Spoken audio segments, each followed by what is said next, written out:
My name is Gavin Evans, and this is my review of Twisted Metal Season 2. And I actually did enjoy Season 1.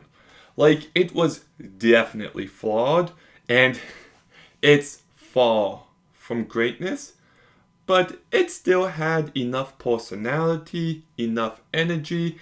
I was able to enjoy it enough.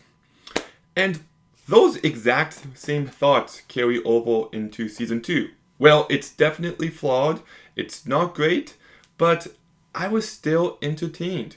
So let's begin by talking about the cast. And I'm pretty sure I said this in my season 1 review, but I'll say it again here.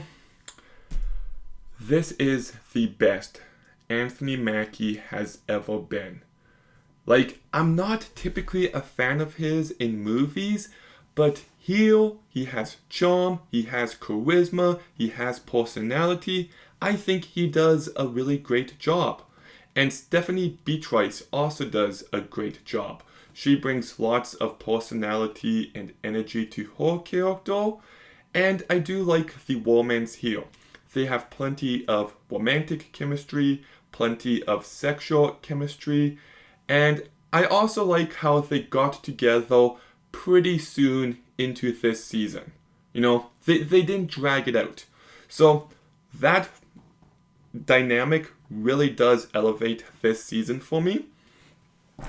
And then we've got Joe Sinera and Will Arnett working together once again to bring Sweet Tooth to life. And I thought they did a good job. Lots of personality, lots of stupidity, but I do enjoy this character. Mike Mitchell plays Stu, and I really don't care for this guy. He was forgettable in season 1, and here he has a bit more to do, but I just don't give a shit. I really don't. Just a very unnecessary character, if you ask me. Sailor Bale Corda plays a new character named Mayhem, and you know exactly what type of character this is going to be at the start. And you are proven correct, but she did win me over. There is a level of sincerity that I did appreciate here, and I did come to care for Mayhem. Anthony Kerrigan plays Calypso, and I thought he did a perfectly fine job. He brings enough personality to his character, and the rest of the cast is fine, kinda. I don't know. The acting from the side characters definitely isn't a highlight here, and I was really distracted by the fact that Neve Campbell didn't come back here. Like, I don't know what happened there, but I definitely felt her absence, and that new chick just a huge step down, if you ask me. And I'm actually going to talk about some other issues I have here before I get to my positives. I kind of appreciate how this show is willing to kill certain characters, but I also feel like it does it the wrong way. Like, I don't want to give anything away, but there's one character who suddenly gets really interesting, but then this character dies. There's one character we're supposed to care for at the very beginning, and then this character dies, but I still didn't spend enough time with this character, so this death just lacked any emotional weight. And I don't know, I found it to be very odd in how they handled certain characters, and there is a bit of a twist at the end of this season, and I really don't like it. Like, I know they're taking this storyline down into season 3, and I do not like it. There's also an aspect of the story where these characters, if they win this tournament, they get a wish. And it's very predictable the route it goes down. But then there's even like these 2 episodes focusing on John and Kreitz characters, because there was some conflict there and it just felt like shoehorned in drama. So, yes, this season isn't great, but it still has enough personality. It does have enough energy to the point where I was still entertained from beginning to end. I watched this show pretty quickly and I barely checked my cell phone.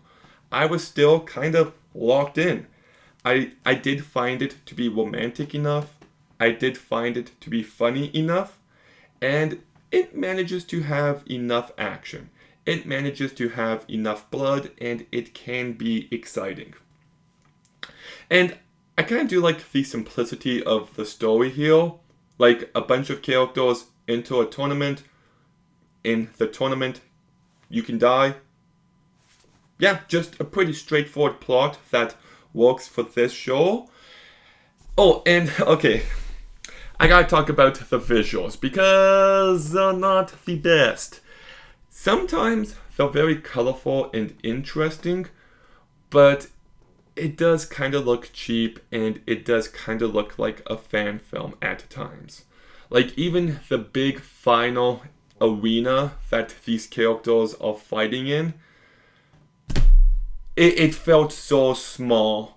The show lacks any bit of sculpt and you definitely feel that in moments. I do still like the soundtrack. You've got Everywhere by Michelle Branch here, which is just such a great song. 'Cause you're everywhere. So good. You've got Disarm by the Smashing Pumpkins. You've got some good other bops. And I do kind of like how there's a bit more weirdness here. Like you've got this one guy who drives around these two giant wheels. You've got this one girl who kind of practices witchcraft. You've got this one guy who hears multiple voices. You know, there's this section where this dude lights a paper bag on fire and they treat it very seriously. Like, I do kind of like how absurd and stupid and weird this show can get. I just wish there was better writing behind it and definitely better direction. This is a show that you watch and you see potential for greatness, but you know it's never going to get there. It manages to entertain, it manages to have enough redemptive elements to it, but I don't know if this show has it in it to ever get above what it is. But I still like the main characters, I still like enough here, but it's not great. So I'll give Twisted Metal Season 2 a 6 out of 10. Okay, I didn't mention spoilers in my main review because not enough people have seen this show, but I will quickly talk about spoilers now. So there's your warning. John's sister dying just had no emotional weight for me. Like, I feel like we needed to spend more time with her. And then I found it odd that in just one day, John came to care for her enough that he started conflict with Kreitz. And then he, makes a wish to bring her back to life. Like, why would he believe that is possible? And I don't know. I didn't buy any of that. But then she comes back as a minion at the end. How? She was blown to smithereens. Like, I don't like that. And I know in season 3, she's going to get unbrainwashed and everything will be good and dandy. And I don't like that. I really don't. And also, Axel realizing that Mayhem is his daughter is kind of a neat reveal. And I like the fact that Axel sacrifices himself for her, but it just happened too soon. Like, Mayhem never really found out about him, and yeah, I don't know. I just found it to be weird how they handled certain characters. But, Twisted Metal Season 2, have you seen it? What did you think? Let me know in the comments down below. Make sure you like, comment, subscribe. Stay tuned for more videos soon. And Gavin out.